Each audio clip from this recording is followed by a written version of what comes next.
माता पिता की महिमा का सब जगह हमको वर्णन मिलता है। माँ के ऋण से कभी मुक्त नहीं हो सकते, ऐसा भी कहा जाता है। जितने कष्ट सहे उन्होंने हम लोगों को बड़ा करने में, वो कष्ट हम किसी भी तरह से उसका चुकता नहीं कर सकते। उसी तरह से पिता भी है।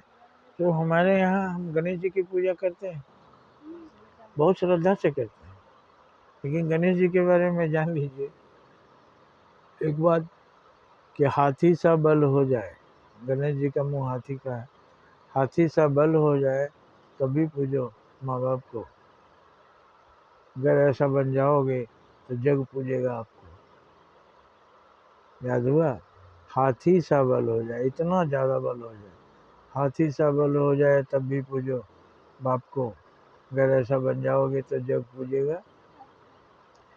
लेकिन कुछ लोग कहते हैं आप नहीं जानते हमारे पिताजी कितने बदमाश आदमी हैं। तो वो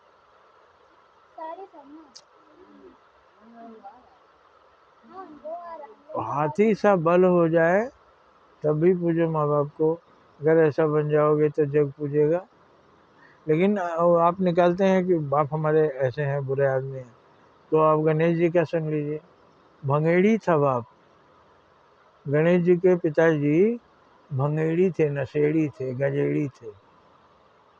गजेड़ी, नशेड़ी, भंगेड़ी, फक्कड़। तो भंगेड़ी था बाप, फिर भी पूजे हमेशा। भंगेड़ी था बाप, फिर भी पूजे हमेशा। और संसार आज जप रहा गणेशा गणेशा। तो गणेश की पूजा से हम यही सीख लें कि हमको गणेश जैसा बनना है। गणेश जी भी कभी कभी आप बाप से लड़ जाते हैं। तो गणेश जी भी लड़े थे एक बार। लड़ा था बाप से तो सिर अपना कटवाया था। पहले उनका सिर आदमी का था, काट के हाथी का लगा। तो लड़ा था बाप से तो सिर अपना गंवाया था।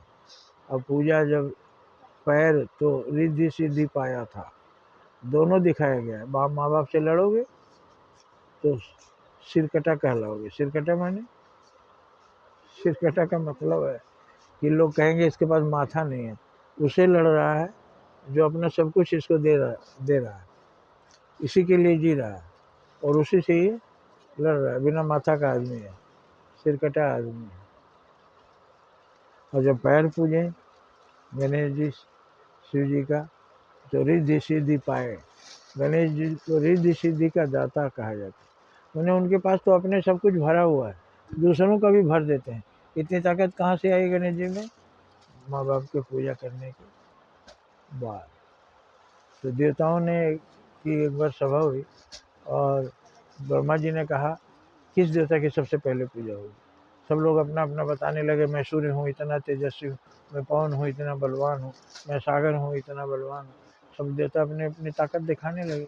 ब्रह्मा जी ने सुनाया फरमान कि जो धरती का 3 चक्कर लगाकर सबसे पहले आएगा उसी की पूजा सबसे पहले होगी। सूर्य अपने रथ पर दौड़े। गणेश जी के छोटे भाई मोर पर चढ़कर उड़े, जिसके पास जो सवारी थी लेकर उड़े। गणेश जी चुपचाप बैठे हैं, उनकी सवारी चूहा है। चूहा लेके कहाँ जाए? उदास बैठे थे, मेरी पूजा नहीं हो सकती, जबकि सबसे पहले इन्हीं की पूजा होती है। क्यों होती है उसका कारण समझ लीजिए। तो ये उदास बैठे थे, नारद जी आए, बोले बाबा अब क्यों चुपचाप बैठे हैं गणेश बाबा, जाइए चक्कर लगाइए। बोले हम चूहा लेके कहाँ जाए? उन्होंने कहा अरे आप समझे नहीं, माता पिता का 3 चक्कर लगाइए ना। माता पिता सारे संसार का स्वरूप होते हैं। दुनिया में भाग दौड़ करने की जरूरत नहीं, केवल माता पिता की सेवा से सब कुछ मिल सकता है। तो गणेश जी ने शिव जी का, पार्वती माँ का 3 चक्कर लगाया, चमत्कार हो गया। 3 लकीरें सारी धरती पर अपने आप बन गई और देवताओं ने भी देखा।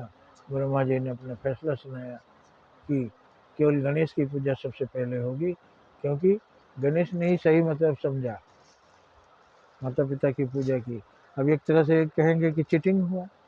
ब्रह्मा जी ने शिव जी के बेटे को ज़्यादा नंबर दे दिया, पक्षपात किया। नहीं, इसका इसमें ये सिद्धांत छिपा है कि सूर्य से बलवान हो जाओ, तेजस्वी हो जाओ, जितने भी बड़े हो जाओ, अगर माता पिता का सेवा नहीं करोगे तो तुमको संसार में सम्मान नहीं मिलेगा, तुम संसार में पूजे नहीं जाओगे। इसलिए बुद्धिमान वही है, चाहे हमारे पास कम हो या ज़्यादा, माता पिता की सेवा हमें हमेशा करना चाहिए। उन्हीं के आशीर्वाद से दुनिया में हम पूजे जाएंगे। आशा है आप समझ गए होंगे ब्रह्मा जी का फैसला सही था कि नहीं। जय हिंद, जय भारत।